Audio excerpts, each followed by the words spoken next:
Hello, fellow travelers. Today, as I was blessing my water and giving gratitude, I got some insight that I thought I should share. And then, whoever hears that, you should share with everyone. This is how wisdom was passed on. This is how humans became better because ideas and insights were shared and they didn't have to be sold. So, at the age whereby everyone is selling what they've gotten for free, it becomes a necessity that when you get an insight about life, how to make life easier, more enjoyable, and actually how to reveal the little secrets and secrets of life, it becomes our duty to share. There are elements of life that without them we would not have life. It becomes our duty to ourselves to reverse such elements. You see water. I was welcoming it in my space, which you can also adopt. When we become alchemists of our own lives, then that will make us self-sufficient the way God created this life. Everything was put for us to use. Everything was given freely and abundantly. Everything was given as oneness. But because of the divisions, we've lost even that which makes us up. We are made up of water. We are made up of earth or soil. We are made up of space. We are made up of air. We are made up of fire. And that is what actually feeds our lives. And any distortion or any chaos in those elements will cause us disease. When we don't use well, when we abuse or abnormally use anything, it will cause us disease. We are not here forever. That is the fact of life. But when we learn how to walk life with reverence, with gratitude, then it brings more meaning. It actually brings an inner joy and even a blessedness of the mystery that we are here. Without me, water will remain water. It would feed the trees, it would feed the animals, it would feed the birds. But without water, I could not have life. So actually, water is life to me. How do you really approach? How do you come to such food? I remember when we were growing up, we used to say a prayer to bless our food. And the way we would say it would be like, we are so happy about this food. Bless it to help us do what you intend us to do. We were praying to the God around us and God in us so that there is a good relationship. Before we can even think about working on our relationships with fellow humans, because I'm very sure you all know that even if you were to stay alone by yourself, but when the 5 elements are intact in your life, you would live life. Initially, you would grow lonely, but then you would get entertained by the birds singing. You will see the fish swimming in water and you'll be entertained. You'll hear sounds of different animals and then you'll dance to the music of nature.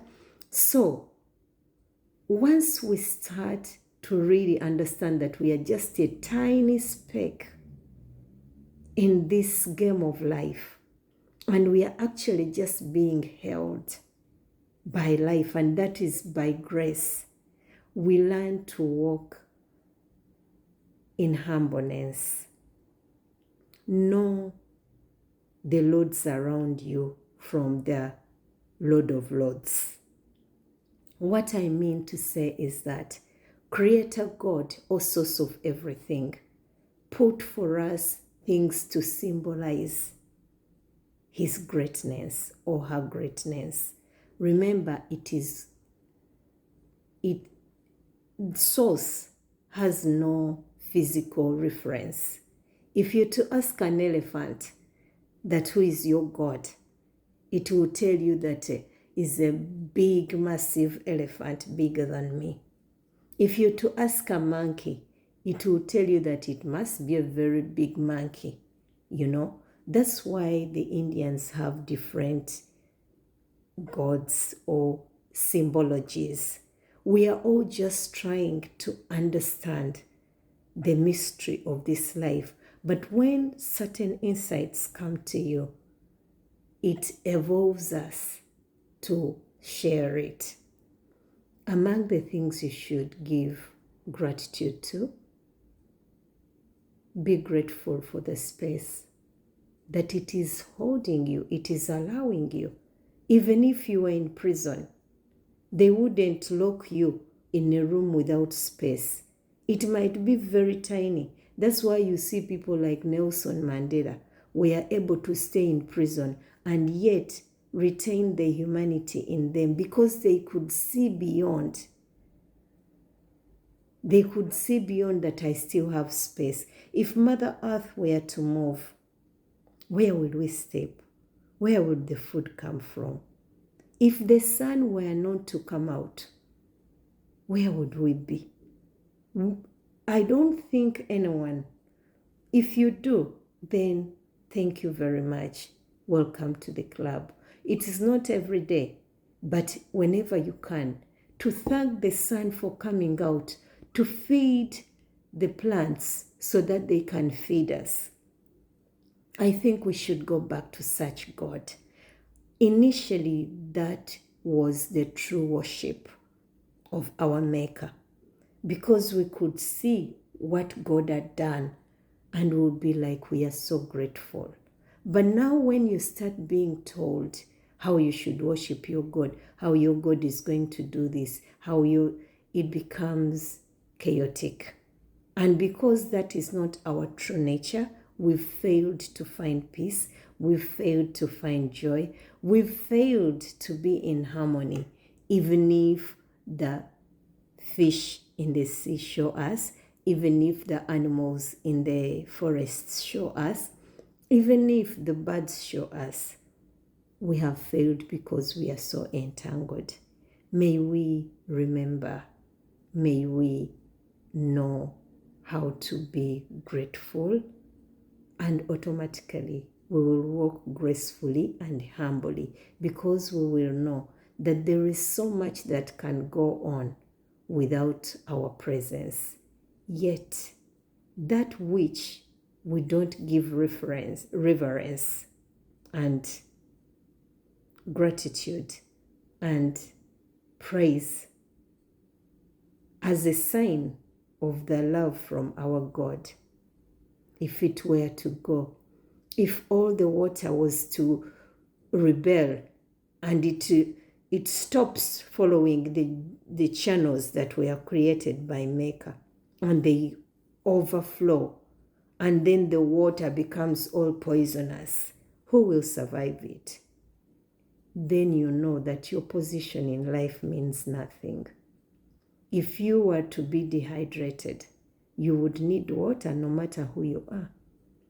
If you are not to wash, even if you have, I don't know how much money or whatever building, you yourself will become offensive to yourself. You'll be like, oh my God, this is beyond.